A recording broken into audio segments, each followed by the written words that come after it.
With us on the comfy couch are two individuals who are here to talk about the Parks Tacoma Disability Resource and Recreation Fair.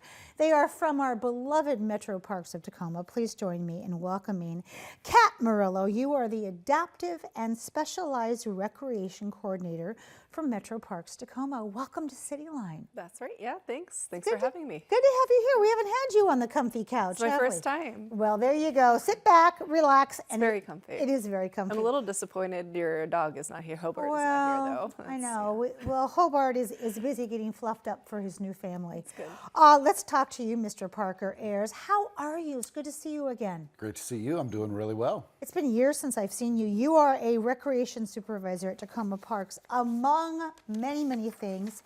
How long have you been at Metro Parks, Parker? Oh, it's close to 15 years now, serving the community. Years? Yeah. Oh my God. And Kat, how long have you been at Metro Parks? About 2.5 years. And what did you do before that? I was a special education teacher. Wow. Okay, that pretty much says it all. So let's talk about, Kat, this resource fair. Who is the fair for? Yeah, so a disability resource and recreation fair. So it's for the disability community, anyone in the disability community. So we'll have resources for people with autism, people with paralysis, people who are blind, who are deaf, the whole spectrum. So if you have a disability, this fair is for you, but it's also for the caregivers of people with disabilities. So there'll be some caregiver support there. There are also some caregiver support organizations. There will be things that your friends and family can do. So it's for the disability community and their friends and family. I love that. And we'll get into kind of teasing apart what we're going to see here in a second. So Parker, where and when is this fair for everybody? Sure. As far as the win, it's on January 25th. Okay. And it is over at Star Center, of course, one of our premier community centers over in South Tacoma. We really chose this location just because of its universal design. Really, it's just one of our most accessible facilities in Tacoma. So just a great venue to have that at. Really in a central part where we can get a lot of our vendors and a lot of our folks to come and experience it. And that's right off of 66th Street in South Tacoma. And the event itself is from 10 to 3. Perfect, and that is the perfect facility. Star Center is just, it's what it is. It's the Star Center, and it has no barriers about it. It's just so beautifully designed and, as Metro Parks would say, activated. How's that? So, Parker, put on your GoPro and take us through how many and what kind of vendors will be at the fair. So as we have people marking their calendar, if there's one that they're listening for, they hear it or they can find out if it's going to be there. Well, it's grown a lot just in this second year. So we've got over 40 vendors, and we're really focused on kind of having some diversity as far as recreation providers, healthcare providers, other service providers there. So we've got anybody from Tacid that will be there, Sequoia Therapeutic Recreation, Alzheimer's Association of Tacoma, PAVE, and many other groups, including our own, Metro Parks Tacoma, recreation providers and some of our own folks. And you mentioned PAVE, which is one of my favorites. I love PAVE. So when we think about what will the experience, Kat, of the fair be like for attendees, because we've got caregivers taken care of. Well, we've got people who need resources, but what kind of engagement and accessibility offerings will there be for somebody who needs it? Yeah, for the experience of the fair itself, we wanted the fair to be as accessible as possible. So there will be a lot of vendors, there will be a lot of people at the fair. We, though, wanted to cap the number to make sure that it's not overcrowded, so that people have room to maneuver. We also didn't want it to be too overstimulating. That said, there will be a lot of people there, Rebecca, so people should bring headphones if they feel like they might need it. We'll have some on hand. We'll also have a quiet room. So if you need a space to kind of step away and take a moment, take a breather, we'll have some calming activities, sand bins, sensory bins, things like that in a separate space. We will have ASL interpreters on hand as well.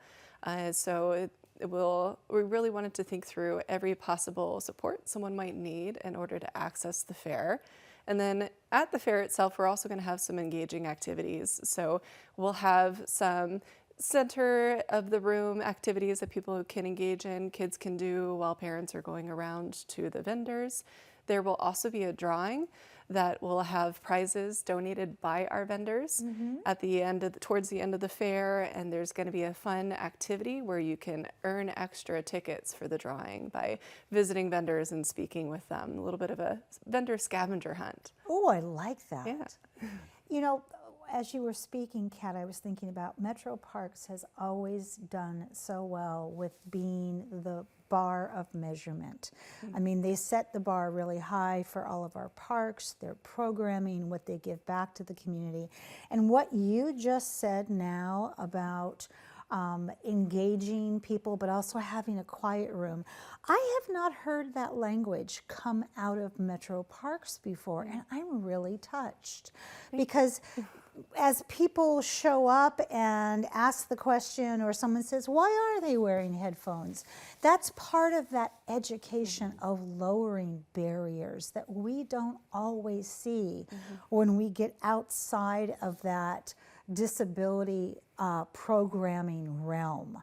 I mean, you don't sometimes realize there's a barrier until you run into it. Is that true, Parker? Absolutely, absolutely. Yeah, and so for you guys to show how to lower these barriers as they're educating, top drawer. And that's part of why we have the fair in the first place, is because a lot of people with disabilities experience barriers to a lot of things. So our goal is to remove as many barriers as possible, come to one event, get connected with everybody, and have hopefully a smooth experience at the event itself. Absolutely. So for both of you, and Parker, we'll start with you first. What is it? Well, first off, how many years have we been doing this, Parker? As far as this disability services fair, awareness fair, this is the second year. Okay, so last year was the inaugural event, took massive amounts of notes, looked at what worked and what didn't work. So what you maybe hoped to get out of last year, I would imagine is going to be different this year. So question for both of you, Parker, what do you hope to see happen, or what do you hope the attendees to get out of this resource? Yeah, I think, you know, obviously first and foremost, just like awareness, you know, them realizing what all services are available, you know, in Tacoma and in the greater Tacoma area, and just the different support systems that are there. Really, it's building community, or continuing to build community. So really just look at that as a great opportunity to kind of bring these organizations together so that folks really realize the services that are available. I love that. What about for you in the sense of a programming or a supervisor point of view? Yeah, for me, I just really want people to feel like they have choices. Oh. And if I want someone who maybe feels like they can't really get out of the house much right now to leave the fair feeling like I can get out of the house for this. Right. And if they still choose to stay at home, that's okay. But as long as it's because of a choice and not because they don't have other opportunities. So I just want everyone who comes to feel like I've learned one other opportunity to get myself active, to get myself out into the community, to get myself engaged. I love that. Yeah. Lower those barriers, either ones that we impose upon ourselves or ones that are invisible that we are working to erase.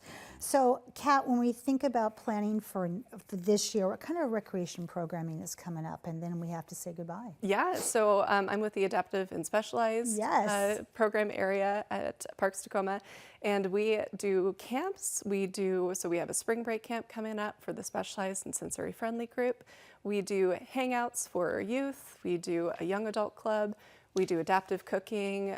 We've got summer camps on the horizon that we're already planning for. Oh, do you ever? Yeah, so we're really excited about that. Specialized camps, and then some adaptive camp opportunities and outdoor engagement opportunities. So lots of good stuff. Stay tuned. I love that. So as we start thinking about all the work that's gone into this, who do we need to thank, Parker?